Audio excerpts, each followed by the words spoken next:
glorious. No, I won't give in till I'm victorious. And I will defend. Yo, what's going on? Your boy Menace, InternetSmarks. We back at it again. It is about that time. Hell in a Cell weekend, pulling up. It's about to get dangerous. It's about to get real. I'm trying to see somebody get hurt. Too much of this fakeness left in wrestling. We're going to try to bring some real back. Nah, I'm just talking crazy. I don't want to see nobody get hurt, but the way these ladies been talking and the way these dudes been talking, look like somebody's going to try to do something that they shouldn't do. But you got to push the envelope every once in a while. They got pretty good matches going on for the Hell in a Cell pay-per-view. Some pre-show matches. I'm going to run through the entire card, give my predictions, and then we'll be back after the Hell in a Cell happens with the results and see how many we got right. First of all, pre-show match. They got a 3-on-3 cruiserweight match going on. Kind of disappointed in it because I keep bringing up the fact that the cruiserweights keep getting bunched up into these matches where it's 2-on-2s, 3-on-3s, 4-on-4s. And I don't feel like they give them enough time for the cruiserweights right now because they deserve more time. We know these guys only put on when they get time. They build storylines with their matches. So I feel like they should have more singles matches with the cruiserweights and just give them time. It's pretty obvious Raw has the time. When you can go through an entire Raw with 5 matches, it means that you need to put your mind into more wrestling and less talking. That's the problem. They keep wanting to talk instead of actually wrestling. We're wrestling. We're not talkers. So they got a 3-on-3 cruiserweight match. Cedric Alexander with Lince Dorado and Sin Cara. Poor Sin Cara got pushed back to the little cruiserweights now. I mean, that's where he belongs. Then they're facing Tony Nese, Drew Gulak, and Daivari, I guess his little brother, the other Daivari, Aria. I don't even know how to say his name, but yeah, 3-on-3 cruiserweights. I'm going to go with Cedric Alexander, Lince Dorado, and Sin Cara just off of Cedric alone. He's, out of all the guys named, I feel like he's the best, so I feel like his team should take that.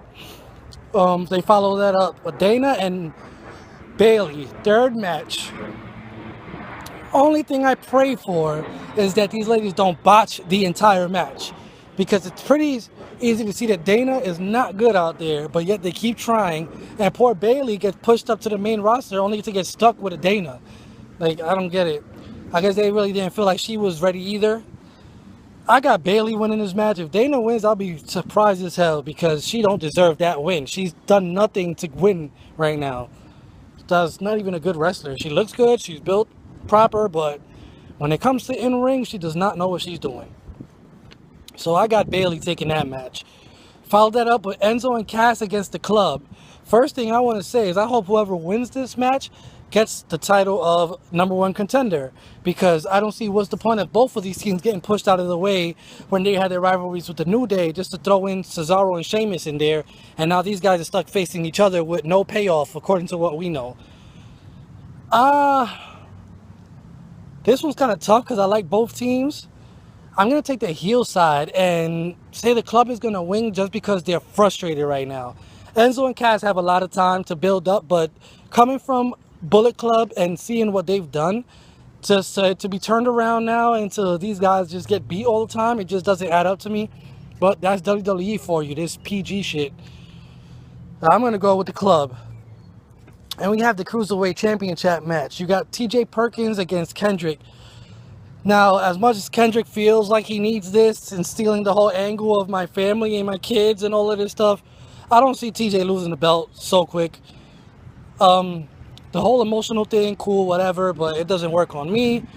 At the end of the day, I just don't see Brian Kendrick doing anything crazy. I mean, he's a great wrestler, don't get me wrong, but he's got a lot of time ahead of him. He's not that old for him to be acting like his career's over.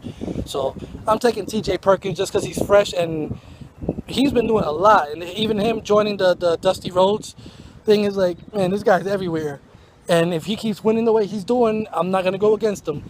So yeah, I got TJ Perkins. Then they follow that tag team match. The New Day and Cesaro and Sheamus, which I'm so disappointed in. To this point, I'm sorry. The fact that we went through all of those matches just so they could end up a team, I feel like the New Day's still going to keep the belts. 2 reasons. One, because they brought up the fact that they're not #1 as far as the record. So they might want to keep that until they get that #1 spot. And I just don't feel like Sheamus and Cesaro deserve to be tag team champions.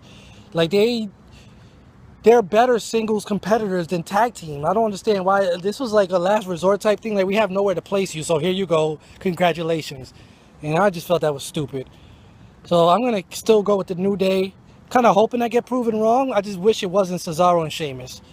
That's how I'll go with that. We followed this up with the triple main events, Hell in a Cell matches. First up, we got the Rusev and Roman match. Being that Rusev lost the belt to Roman, I don't see him winning it back tonight. Sunday night.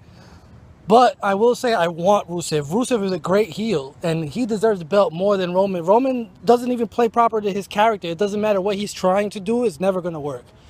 Everyone around him has accomplished it except for him. So, WWE Golden Boy, Rusev, is not going to win the belt.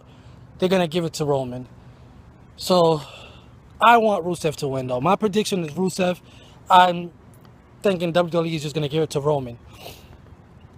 Followed by the ladies, Charlotte and Sasha. First ever ladies Hell in a Cell match. This is the match I'm talking about that I'm worried someone's going to get hurt. These two ladies have been constantly pushing the fact that they fear nothing. And we know that Charlotte is crazy enough to try to backflip off of something. And Sasha is just always getting hurt, but is going to take that chance.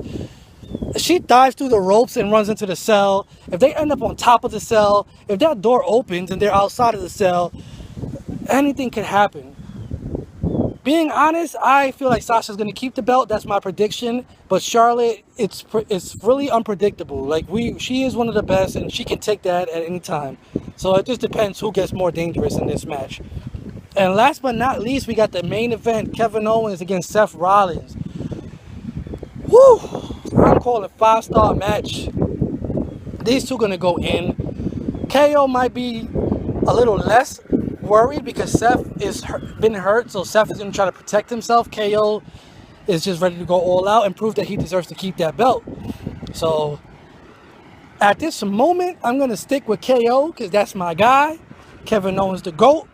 Seth has all the tools necessary to take it, but I just don't feel like this is the time. I feel like something's going to happen where Seth ends up losing because of some kind of disqualification or interference, and then we can lead up to the match of Triple H and Seth because that just got to happen.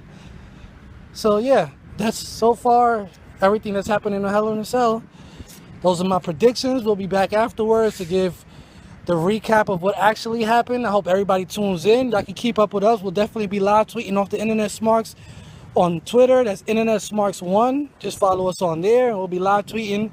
And we appreciate everybody that keeps up with us, man, and tunes in. InternetSmarks. Make sure to follow us on Twitter at InternetSmarks1 for all news, rumors, and updates for everything WWE, as well as live tweets for all WWE programming.